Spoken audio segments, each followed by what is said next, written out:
Another student got up and left the classroom. There were only 5 of us left.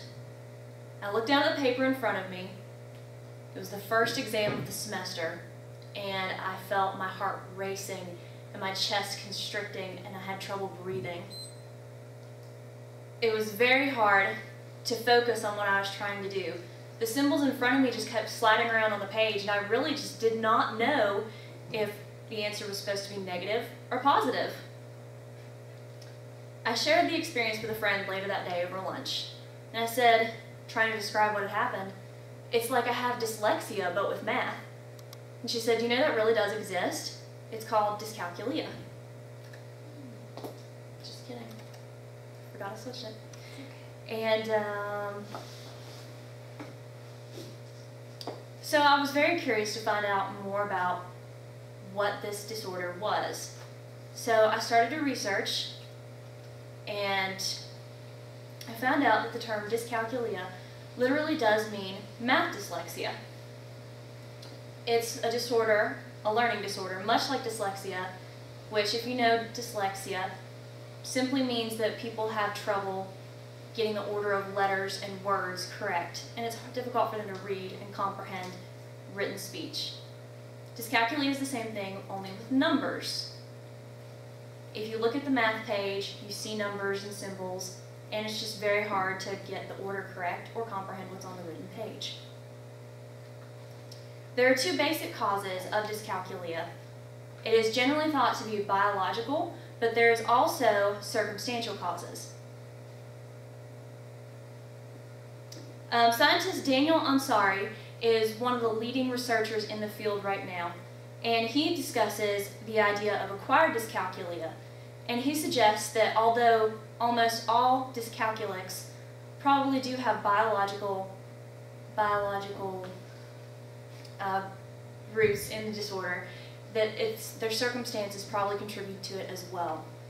Circumstances such as an impatient teacher or failure in early math can lead to a loss of confidence that then leads to the students continuing to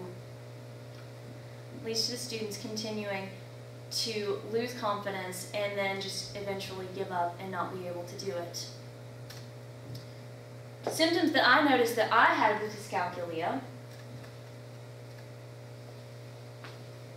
This is the wrong PowerPoint.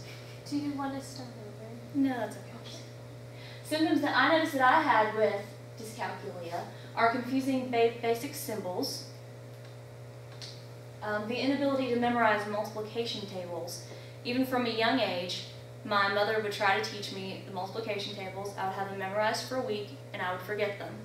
I spent several weeks during elementary school learning multiplication tables, about 3 times.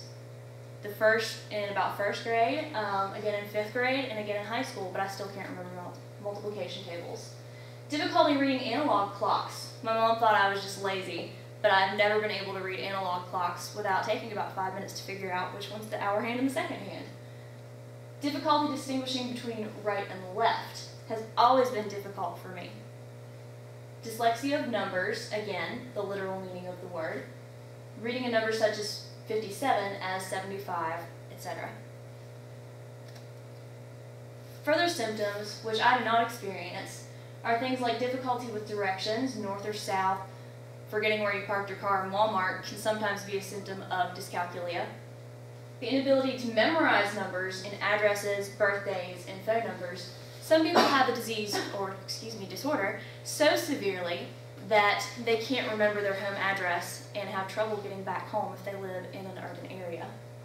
Difficulty making change from $1 or estimating costs and budgets.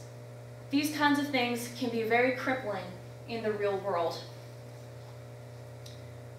The biggest issue with dyscalculia is an issue of confidence.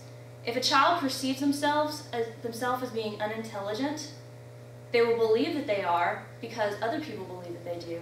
And accompanying these feelings of helplessness or worthlessness will permeate their self-image and into a life-crippling degree. Another researcher in the field, Renee M. Newman, put it this way: almost all dyscalculics seek vindication of their intelligence. Children who have this disorder are always concerned about their intelligence overall. But there is hope. Because this is such a little-known disorder, testing is very limited in availability. It can be very expensive and could require a lot of traveling to get to a testing site. However, if someone thinks that they have the disorder very severely, you could go to this website and find information about where you can get tested. If you don't think you have it very severely, I myself think that I have it, but not very severely, and this is what I have done. You can self-diagnose by simply going through the list of symptoms and seeing if they apply to you or not. Learning therapy is available, and inventive and creative learning strategies are keys to success. Usually the most effective thing for a person with dyscalculia is to have a patient one-on-one teacher. Dyscalculia should be brought more into the public eye, especially in the arena of educators. People affected by dyscalculia can be affected in their entire lives, as in their career choices and education paths, if they feel this loss of confidence in this one area and think that their intelligence is lower than normal throughout their entire field. However, that's not the case. Most people are highly intelligent individuals, and some of the greatest people in our country have had learning disorders, such as Albert Einstein. But in closing, if you or anyone that you know has symptoms similar to this, just be aware that there is help and there are possibilities to help you gain the tools that you need to succeed in life. Thank you.